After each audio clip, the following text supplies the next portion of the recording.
Hello, this is my first YouTube video about a couple different projects I've been working on. One is my solar generator, which you see right here. This thing, I used it for camping down in the Baja. Can run a kegerator, margarita blender, no problem. Run lights and radios all night long. It's got a 305 watt panel. In there, I got 750 amp hours of batteries. In my control box, I got a charge controller, an inverter, and I got this wire right here in case I need to plug it into a gas power generator to run it to the batteries for microwave or hot plates, stuff like that. As you can see, my dog right there, he's Buddy. He's my #1 destroyer of just about everything I build back here. I built this so that I could have a portable generator because I live in a townhome and I cannot have solar on my roof.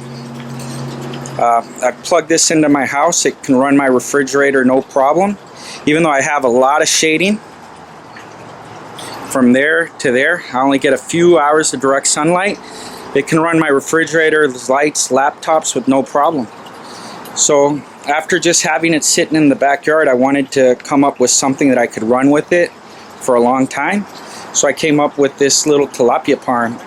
This runs my my tilapia pond. I have 2 water pumps in there, an air compressor you can see right there, and a 300 watt heater. The 300 watt heater is a little rough when I plug it in. Luckily I'm in San Diego, so I don't need to run it too much. Here you can see my siphon is emptying from both water beds, that bed right there and that bed right there. Got my worm farm. I sprout some barley, my feed for my quail, and that little dust I throw in with the quail. They like to bathe in that, and some diatomaceous earth. Right here, my dog can still get in here, so he's been peeing on my cilantro and eating it. So I gotta do a little something more to block him out of there. Here you see my watercress, celery. I took this out of the ground to see if I could rescue it up here, and I can. It's just amazing how much faster and bigger everything grows up here than on the ground. Most of these I took out of the ground when I added the bed because they weren't growing there. They were planted at the same time as that stuff, which is huge. Got my strawberries, some chive, more kale, beans. Here I had a kung fu accident with the board, some beans. Here's where my dog pees on my stuff again. He likes the stevia, so I gotta block him out of there. My jalapenos and my other plants. Over here I got my quail. And I got their water bucket up there and their little watering things right in there. Kind of just been doing this as I go. Here's my rabbit. And they're all pretty hungry because a lot of people ask me how much maintenance this is in the day. So I can go through my daily routine right now of what I do to feed all these guys and to get it running. So first thing I always do is I feed my dog. So I just grab his food out of here and I put it down for him. These green things didn't work out so good. They're a pain in the ass. They looked like they might be cool, but they weren't. It's just I got to hook up, so that does add time to it. Over here, when it's time to feed the quail, I just open up their cage. Look, they're scraping the bottom of their tray right now. I push them in, and yes, a few have gotten out when I do this.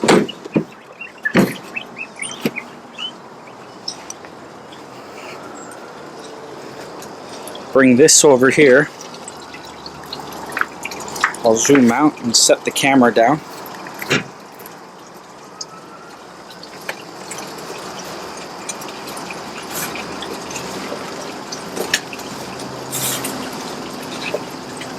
I use this organic feed that has about 20% protein in it. ration feed. Then I just close it up.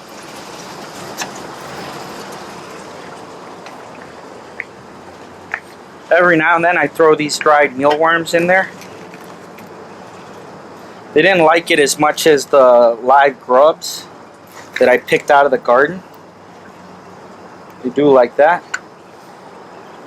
Once that's done, bring it over here. This is when they'll jump out.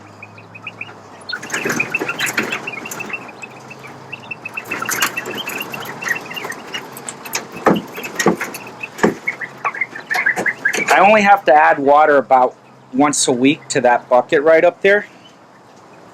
Here for the rabbit, normally I feed them the leftovers from the juicing, but this morning I didn't juice, so I'll give them some of this stuff. I just pour it right in. He likes it.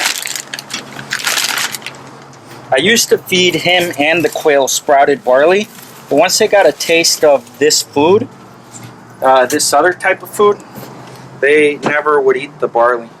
I add his water there. I got to get something bigger for him because I do have to refill that one too much. And then for the tilapia, to feed them, I come over here. You can see them coming to the top because they're hungry. First thing I do is throw some duckweed in there.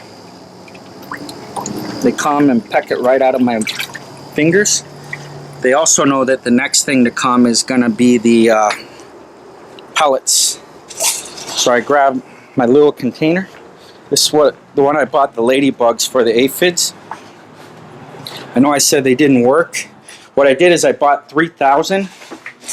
I released them at night, about 300 a night for several nights. They did eat them up a little bit, but they came back.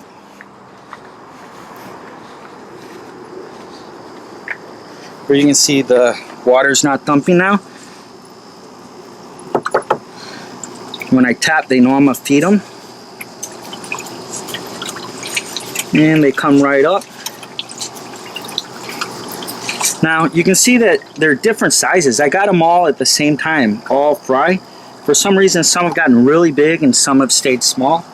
Maybe they're male or female, I don't know about that yet. Also, they eat this stuff, so I keep it out. Once I put it back in, I put it in here so that they don't eat it. So that it grows, and then I put it back in later. It usually goes back in by itself once it gets longer. Here you can see this one's about to start draining again. I think that was a mouse. I had mouse, so I put a bunch of mice traps out here with poison. My dog did eat one of the blocks, but nothing happened to him except his poo turned green. One important thing about the quail and the rabbit is that I use their poop for my composting and my worm bin. So all their poop and the wood chips fall down here, and eventually I'm gonna gather them up and give them to the worm. Same thing with the rabbit.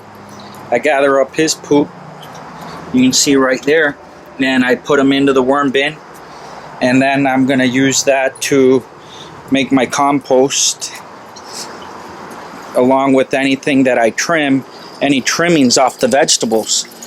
And I wet it down occasionally. I need to wet that down. I just threw it in earlier today. I've learned that it's a balancing act. It's like a secret, because what happens is when I had too many quail and not enough worms, the area was smelling. So it would smell really bad. I'd get flies. So now I got less quail and one less rabbit, thanks to my dog right there. You can see where he broke into the cage by chewing it up. So now I got it wired shut on the bottom. I can only open it from the top. And by having one less rabbit and quite a few less quail, it doesn't smell, I don't get flies, and we can put it over there. One of the big things my wife was always complaining about is that she doesn't want this to smell, and she didn't want it to look ugly. So I started adding the wood and everything to make it look a little bit more decorative, because she was a little bit picky about that. So some more details on the generator. What I got here is the panel with 305 watts, but the important part is the charge controller. By adding a really good charge controller that's MPPT, you don't have to worry about the battery. I watched a lot of people talking about their generators and everything they do for their batteries and all that stuff. If you get a good charge control, you don't need to do any of that. So I'd rather just not mess with it and just got a good charge control, and it just is on autopilot. Also, the inverter I put on here is a sine wave inverter, so I haven't had any problems with the compressors or the pumps. I was always worried about the compressors and the pumps getting messed up or not running good, and it hasn't been an issue. Also, I was worried about this outlet being exposed. It's rained a few times and it's never shut off or anything like that. Granted, San Diego, what we call a thunderstorm, is really sprinkling compared to the East Coast. Right here, these extra wires, you can take this panel off of this thing and run it 50 feet out, so your control box is where you need your power at, and your panel can be up to 50 feet away from you.